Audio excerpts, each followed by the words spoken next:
All right, let's get started with Think Central Lesson 2.1. The lesson's going to be about decimals as equal divisions, or how to convert fractions into decimals. Again, anytime you're stuck on this, click on the step-by-step or view example to help you understand the problem, and always ask for help for clarification. So question number 1, fractions, decimals are special kind of numbers. They tell the number of equal parts a whole is divided into, and the number of those parts that are being taken or described. Complete the explanation. So starts off, we have the a whole here. So start off with a whole. They cut that into two parts, each one being a half, and then they identified one part out of the two parts. So there's two equal parts, and they're identifying one. So the 1 would represent the numerator, and the 2 parts would represent the denominator. So there's two equal parts, and the denominator identifies the number of equal parts, D. So instead of writing fractions like 1 out of 10 like that, the decimals indicate a place value model showing you a decimal point, and then the fractions are on this side of the decimal point. So in this fraction, it is 1 part out of 10, and those are called tenths, and this is the 10th place right here. So super important in this unit that you get to really become comfortable with the place value section model. So you'd put a 1 right here, and that is the same, that represents 1/10, and that is the same as that. So in answering the question, the blank place shows 1 whole divided into 10 parts. So that would be the 10ths place right here. The 10th place would show 1 part out of 10 parts. And you are probably very familiar with this, because if you look at it, 1/10 of a dollar is 1/10 of a dollar is 10 cents, and that is what 10 cents looks like. So 10th place just represents a dime, and that's why Glitch Central shows you 1 dime is equal 1/10. Same situation here. This time they have 100 cents, and if you were going to write 1 penny out of 100, it would look like that. But what they're doing is they're actually taking that 1 penny and they're cutting it into 10 pieces. I don't know. That's not a good drawing, but let's pretend that's 1/10 of it. So actually, that number is 1/10 of 1 penny, or 1,000th of a dollar. So again, we're looking at the place value section model that you should become very familiar with.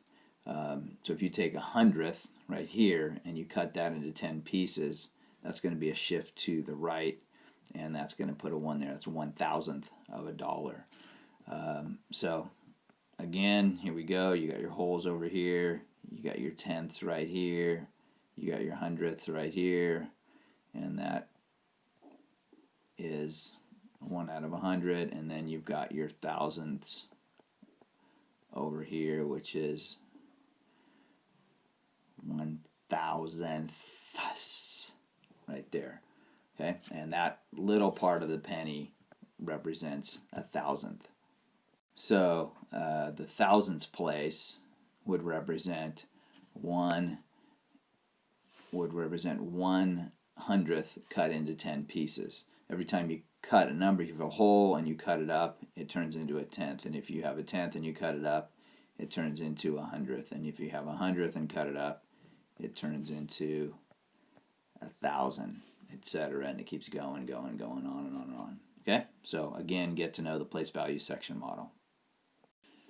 So just to help you out, I've gone ahead and inserted a place value chart. I call it place value section, but that's actually place value chart, and it shows that the decimal point would be right here, and there's your tenths, hundredths, thousands, 10,000ths, 100,000ths, millionths.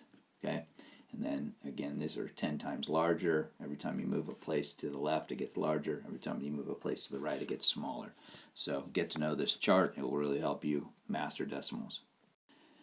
So here's my really bad, you can see it's a terrible hundreds chart, but I did it quickly. And if you were to color in 17 that would be 10.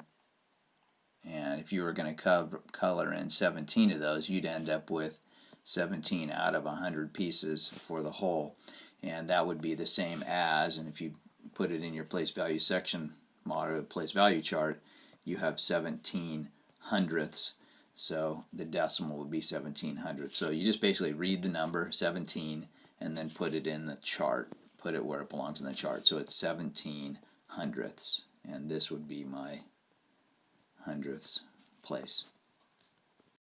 It's an easy one. 1/10 is the same as putting a 1 into the place value. Just drop it right in. 1 in the tenths place. And there you have 1/10. So 1/10 is the same as 0.1. You don't have to put the 0. It's a place value section place value holder. So it's better to put the 0 just so you don't lose numbers. Put 0.1 or 1/10. Alright, so the asking is to write 57 thousandths. So basically I just write 57 and I put it in the thousandths place. Put a 0 for the placeholder.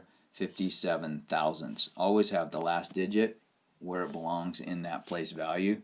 So if you say 57 thousandths, the 7 should be in the thousandths place. And you could have 0 there. So that is 0.057, 57 thousandths. Same problem as previously, 409 thousandths. So again, I'm putting the 9, the 0, and the 4. And then, so I kind of write it backwards. That helps me. So it's 409 thousandths. Make sure the 9 is in the thousandths place. Okay, and that's how you get the answer. It's basically 409 divided by 1,000. If you did that on a calculator, it would show up as 0.409. Simple, putting a 4 in the hundredths place. That's the hundredths place. That's the thousandths place. That's the tenths place. If you put a 4 in the hundredths place, use zeros as your placeholders. 4 hundredths. Alright, so I said if I had a lemon and I cut it into 10 pieces. Now, I'm not going to be super great at cutting this, but if I were to cut it into 10 pieces, I would end up with something that looked like maybe like that. 1, 2, 3, 4, 5, yeah, 10 pieces. And if you were to select 6 of those pieces, notice I'm drawing a picture model because I like to draw pictures and they help me understand the problem and build mastery, so please become an expert at drawing pictures. If you do that, you have 6 pieces out of 10, so that is 6 tenths. So as a decimal, you drop it in your place value section chart, place value chart, and you end up with 0.6 or 6 tenths. Alright, so let's say there's a beehive and there's 1,000 bees in there. 233 of them are out gathering pollen. What decimal is that? So what fraction is that to begin with? So you have 233 over 1,000. And so that's 233 thousandths. Go ahead and just drop that in, 233 thousandths. So write the number, make sure the last number is in the proper place, and you have written the decimal. It's that easy. Alright, way to go, rock and roll, rock on. You guys are great. Got my smiley mask there, but make sure you're asking for help, clicking the step-by-step and view example, because this is about practice. You'll take quizzes and you'll take a test, but for these homework assignments, it's really about developing a comfort level of doing the work and understanding the process. So make sure you're asking for help every single time you need clarification. It is not a bad thing. That is what excellent mentors do.